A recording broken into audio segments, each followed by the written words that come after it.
Got Nicola next. Good morning, Nicola. Good morning. So what's your question?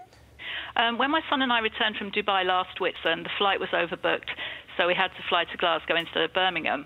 We had a 3.5-hour wait there, and we were given 2 free tickets to be used within a year as compensation, but I would have preferred recompense, really, in the way of refund for the tickets. I was just wondering what we could do about that.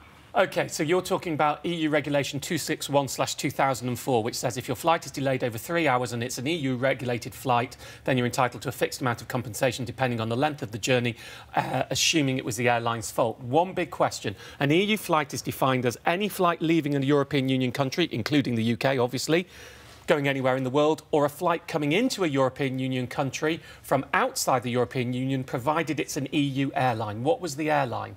It was Emirates. No. No. So you don't fulfil EU 261/2004.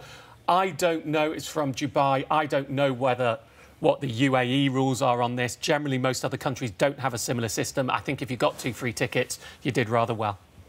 OK, if it had been British Airways in the same circumstances, you would be entitled to an amount of cash, and it's a fixed thing. You don't need to pay to do it. There's lots of free help available online to do it, but you're not, because it was outside the EU to in the EU and a non-EU flight. Sorry. Oh, sorry about that, Nicola. Yeah.